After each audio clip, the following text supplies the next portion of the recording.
Si alguien te dijera que 3 simples preguntas bastan para sacudir cualquier religión jamás creada, probablemente sentirías incomodidad incluso antes que curiosidad. Esta inquietud no es casualidad. Es señal de que algo profundamente arraigado está a punto de ser tocado. Hoy no vamos a atacar símbolos, tradiciones ni personas. Haremos algo más peligroso: reflexionar. Y a lo largo de este video, te darás cuenta de que no es la fe lo que sustenta muchas creencias, sino el silencio que rodea a estas preguntas. La mayoría de las personas nunca eligen conscientemente su religión. Se les presentó demasiado pronto, se les repitió demasiadas veces y se les cuestionó muy poco. Crecimos aprendiendo lo que no se debe preguntar, lo que es demasiado sagrado para analizarlo. Y ahí es precisamente donde cualquier sistema empieza a protegerse, no por la verdad,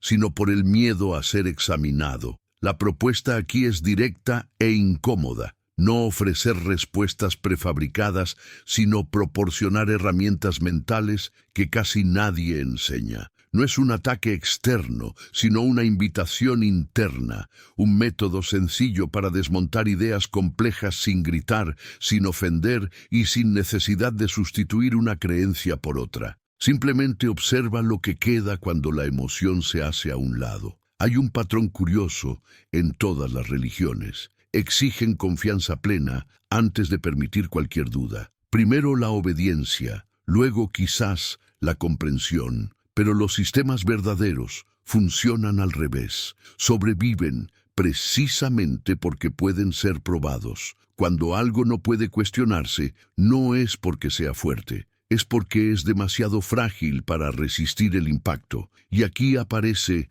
la primera grieta. Si una creencia es verdaderamente divina, ¿por qué depende tanto de la protección humana? ¿Por qué necesita ser protegida de las preguntas básicas? Esta no es todavía una de las 3 preguntas, pero es la incomodidad necesaria para que, cuando llegue la primera, estés dispuesto a escuchar hasta el final. La primera pregunta parece demasiado simple como para causar daño, y quizás por eso se evita con tanta frecuencia. Si esta religión fuera falsa, ¿cómo lo sabrías? No cómo te lo diría alguien, ni cómo lo explicaría un líder, sino qué señales objetivas lo indicarían. Piénsalo bien, porque si no hay respuesta posible, no hay prueba. Y sin prueba, no hay verdad, solo lealtad.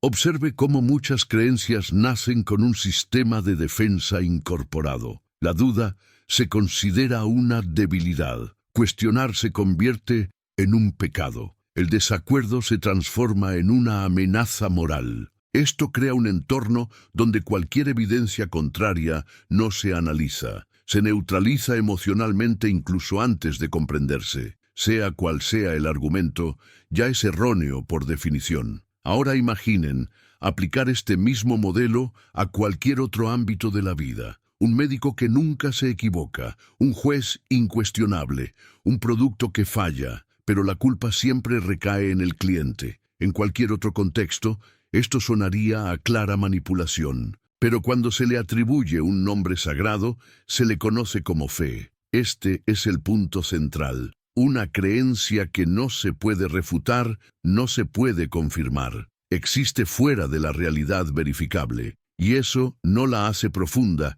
sino inmune a la responsabilidad. Cuanto más imposible sea demostrar que algo es falso, más fácil es mantenerla funcionando indefinidamente, incluso si está vacía por dentro. Antes de continuar, escribe la siguiente frase en los comentarios. Si fuera falso, ¿lo sabría? No expliques, no justifiques, solo esa frase.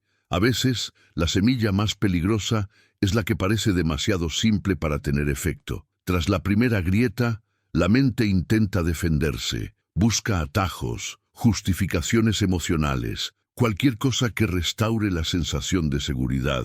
Es precisamente aquí donde surge la segunda pregunta, no como un ataque, sino como un espejo. ¿Esta creencia explica el mundo o simplemente se protege de él? Parece una diferencia sutil, pero lo cambia todo. Observe cómo funcionan muchas religiones al enfrentarse a nuevos hechos. Cuando algo confirma la doctrina, se le llama milagro, señal divina o prueba espiritual. Cuando algo la contradice, se convierte en una prueba de fe, un misterio insondable o una falla humana. El resultado siempre es el mismo. La creencia nunca se pierde, no aprende, no evoluciona, solo se adapta para mantenerse intacta. Un sistema comprometido con la verdad necesita asumir riesgos. Necesita admitir, no sabemos, nos equivocamos, esto necesita ser revisado. Pero cuando la explicación viene ya preparada para cualquier escenario posible, deja de ser una explicación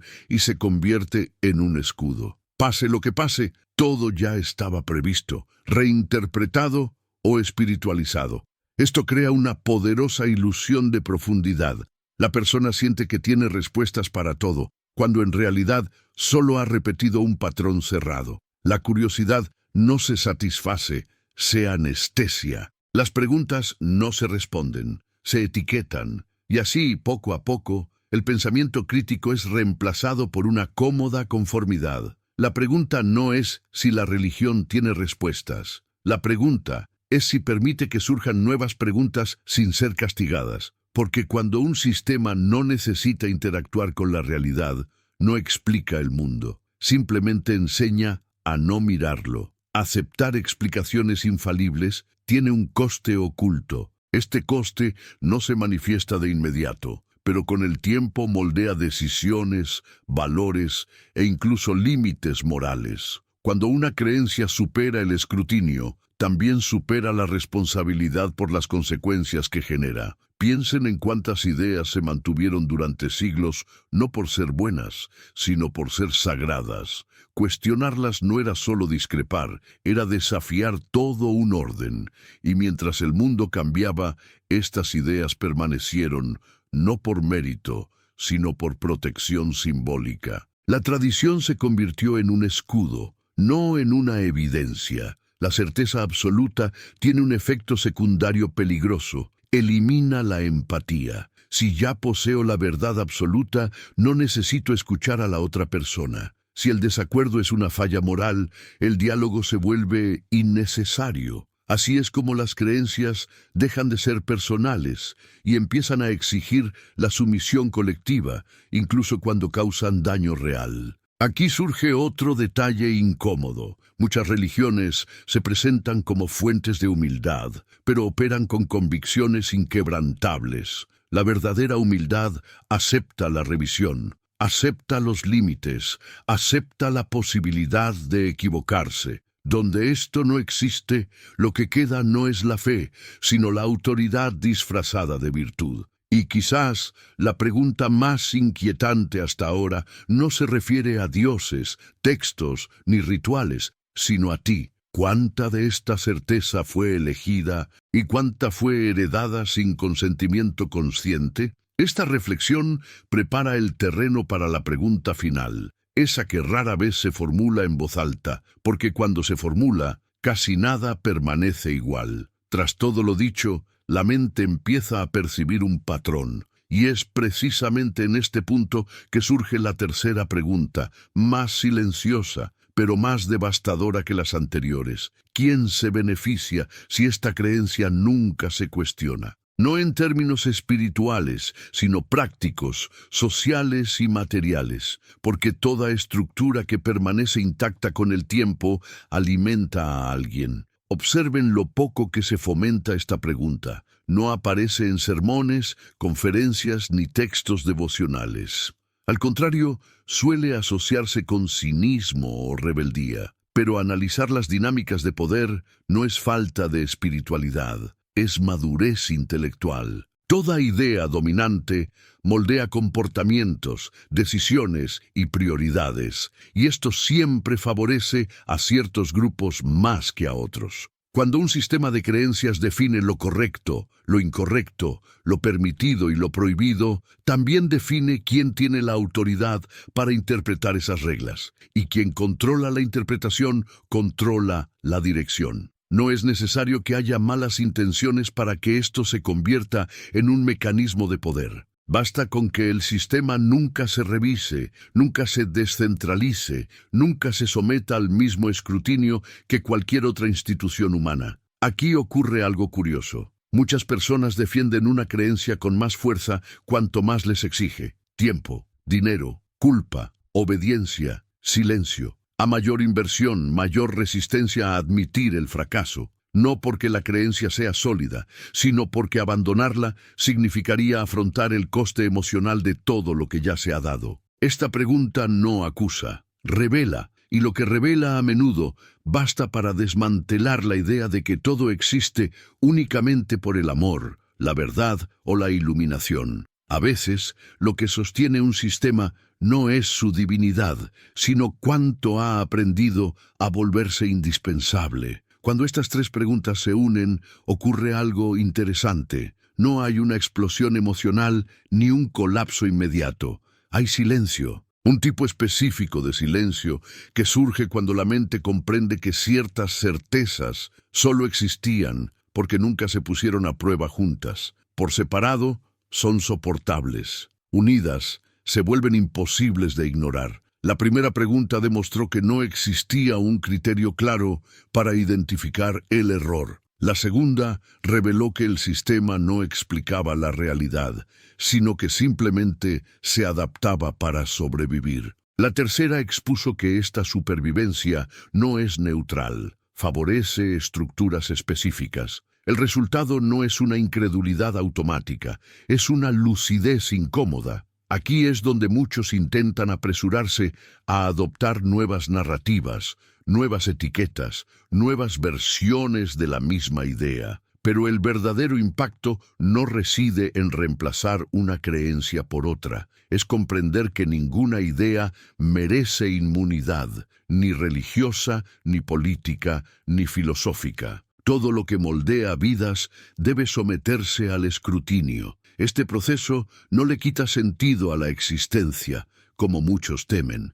Simplemente restaura la responsabilidad. Sin respuestas predefinidas, nos vemos obligados a construir valores basados en consecuencias reales, no en promesas invisibles. Esto es aterrador, pero también liberador, porque el significado impuesto siempre exige obediencia. El significado construido requiere conciencia. Y quizás el mayor impacto no sea darse cuenta de que una religión podría no ser verdadera, sino comprender que siempre se te ha permitido preguntar, simplemente nunca te lo dijeron. En las siguientes secciones exploraremos por qué se desaconsejan estas preguntas, cómo se gestiona la incomodidad y qué sucede cuando alguien decide no huir más de ellas. Hay una razón clara por la que estas preguntas no forman parte de la educación religiosa básica. No es porque sean demasiado complejas, sino porque son demasiado simples. No requieren un estudio teológico profundo, no dependen de lenguas antiguas ni de autoridad externa. Solo requieren algo peligroso para cualquier sistema cerrado: autonomía intelectual. Desde temprana edad, muchas personas aprenden que cuestionar ciertos temas no solo es inapropiado, sino moralmente incorrecto. Dudar no se considera parte del aprendizaje, sino un defecto de carácter. Esto crea una asociación automática entre pensar y sentir culpa. La mente aprende a retirarse incluso antes de formular la pregunta completa. Este condicionamiento no suele ocurrir de forma agresiva. Es sutil, repetitivo y socialmente reforzado. Una mirada de desaprobación, una advertencia sobre consecuencias espirituales, una historia sobre alguien que se perdió por cuestionar demasiado. Gradualmente, el cerebro aprende que es más seguro aceptar que investigar. Lo curioso es que este mecanismo no depende de la veracidad de la creencia. Funciona incluso si todo es falso, porque no protege las ideas, protege la pertenencia. Cuestionar llega a significar arriesgar lazos familiares, amistades, identidad social. Y para muchos, ese precio parece demasiado alto, incluso cuando la duda es legítima. Por eso estas preguntas resultan ofensivas para algunos y liberadoras para otros. No atacan a los dioses, sino a los contratos invisibles. Contratos que nunca se firmaron conscientemente, pero que han regido el comportamiento durante años. Romper este silencio no requiere valentía heroica, solo honestidad con uno mismo. Cuando una creencia no puede responderse racionalmente, a menudo se recurre a la emoción, no como argumento, sino como barrera, miedo, culpa, indignación, un sentimiento de traición. Todo esto surge no porque la pregunta sea injusta, sino porque funciona. La incomodidad es la última línea de defensa de un sistema que no quiere ser analizado. Esta inquietud suele interpretarse como una señal de que algo anda mal con quien la cuestiona. Pero, en la práctica, es simplemente la fricción entre una vieja idea y una nueva observación. El crecimiento casi siempre comienza así. Ningún cambio profundo ocurre sin una incomodidad inicial. La diferencia es que, en este caso, la incomodidad se ha etiquetado como pecado. Muchos confunden la paz emocional con la verdad. Si algo reconforta, debe ser real. Si perturba, debe ser falso. Pero la comodidad no es un criterio para la realidad. La anestesia también alivia, pero eso no significa necesariamente que cure. Los sistemas basados únicamente en el alivio emocional deben evitar cualquier cosa que cause tensión cognitiva. Aquí es donde algunas personas se echan atrás. No porque las preguntas hayan sido respondidas, sino porque la incomodidad se ha vuelto demasiado grande. Y eso no es un fracaso, es el límite momentáneo que cada persona tiene. Pensar requiere energía, requiere afrontar pérdidas simbólicas. No todos están listos al mismo tiempo, pero una vez planteadas estas preguntas, no desaparecen. Pueden ignorarse, posponerse, silenciarse, pero permanecen. Y es precisamente por eso que, en las siguientes secciones, hablaremos de lo que sucede cuando alguien decide no silenciarlas más, y por qué este proceso cambia nuestra forma de ver no solo la religión, sino la realidad misma. Cuando alguien decide dejar de huir de estas preguntas, algo sutil comienza a cambiar. No es una ruptura inmediata con todo lo que creía, sino una reorganización interna. Las ideas dejan de ser el centro de atención por simple costumbre y comienzan a evaluarse por el impacto real que tienen en la vida. El pensamiento deja de pedir permiso. En esta etapa, muchas personas se dan cuenta de que confundieron estabilidad con verdad.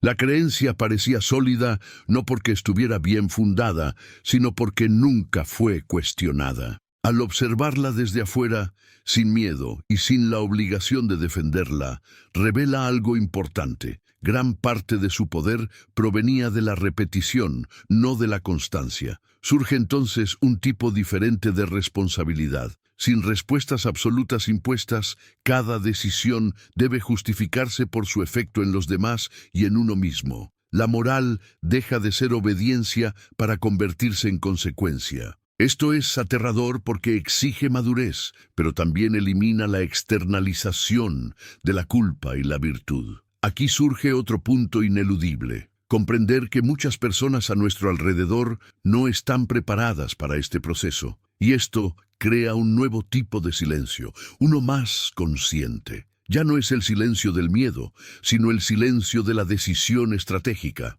No es necesario proclamar todas las verdades, pero ninguna debe negarse internamente. Este momento marca un punto de inflexión definitivo, no porque se hayan encontrado todas las respuestas, sino porque la mente ha comprendido que ya no necesita arrodillarse ante las ideas simplemente porque se las ha catalogado como sagradas. Y cuando eso sucede, la transformación final comienza a tomar forma. A la larga, estas tres preguntas logran algo que ninguna doctrina promete. No ofrecen consuelo inmediato, pero sí una claridad duradera. La gente empieza a reconocer patrones de autoridad ciega en todas partes, no solo en la religión. Política, ideologías, gurús, promesas fáciles. Todo empieza a verse con un filtro diferente. La necesidad de pertenencia no desaparece, pero se vuelve menos explotable. La comunidad se convierte en una elección,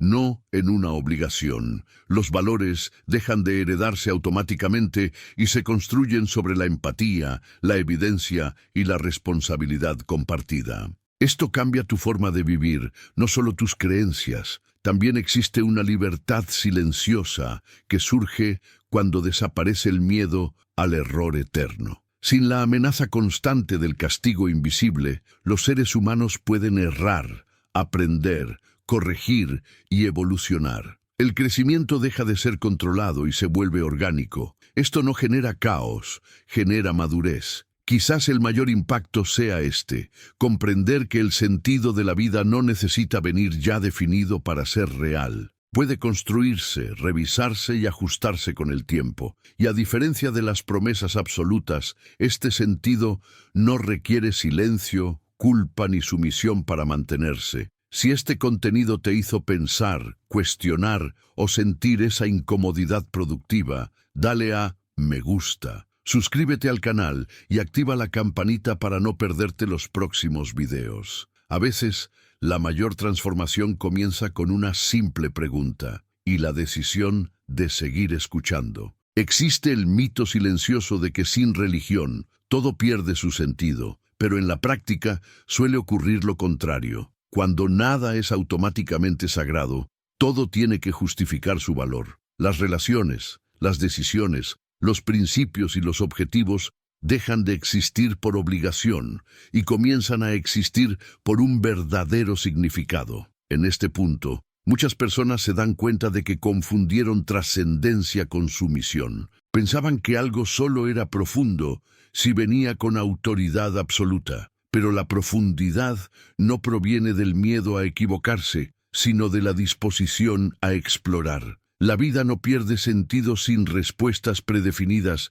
sino que se vuelve más honesta. Al abandonar la necesidad de defender una verdad definitiva, la mente gana movilidad. Es posible cambiar de opinión sin culpa, aprender sin sentirse traicionado, evolucionar sin necesidad de destruir a quienes quedaron atrás. La identidad deja de ser una etiqueta fija y se convierte en un proceso continuo. Esto también cambia la relación con lo desconocido. El misterio deja de ser algo que se llena con certezas artificiales y se convierte en algo que se respeta. Desconocer deja de ser una amenaza y se convierte en un punto de partida. Curiosamente, esto nos acerca más a la realidad que cualquier narrativa cerrada. Cuando ninguna idea se protege, el pensamiento se vuelve más responsable, deja de ser vacío. Porque ahora todo lo que queda debe permanecer por mérito, no por miedo. Y esto transforma no solo lo que crees, sino también tu forma de vivir. Incluso después de terminar el video, estas 3 preguntas no cesan. Siguen resonando en momentos inesperados, en conversaciones, decisiones difíciles, discursos llenos de certeza, promesas demasiado grandiosas para ser cuestionadas. Se convierten en un filtro silencioso, siempre disponible. No hay necesidad de confrontar a nadie ni de declarar guerras ideológicas. El verdadero impacto de estas preguntas es interno. Rompen los patrones automáticos, impiden que las ideas entren sin análisis, y una vez que esto sucede, no hay retorno completo al estado anterior. Quizás nunca abandones por completo todo lo aprendido, y eso no es un problema. Lo que cambia es tu relación con esas ideas. Dejan de dominar tu mente y se convierten en meros visitantes, bienvenidos mientras tengan sentido, prescindibles cuando ya no lo tengan. En última instancia, estas preguntas no destruyen las religiones por la fuerza, simplemente eliminan el escudo que las protegía del escrutinio honesto. Lo que sobrevive después no es impuesto, es elegido, y lo que cae, cae porque nunca se sostuvo por sí solo. Y si hay algo verdaderamente poderoso en este proceso, no es el rechazo de la fe, sino la recuperación del derecho a pensar sin pedir permiso. Porque las ideas verdaderas no temen a las preguntas, y los sistemas que temen las preguntas ya han respondido más de lo que desearían.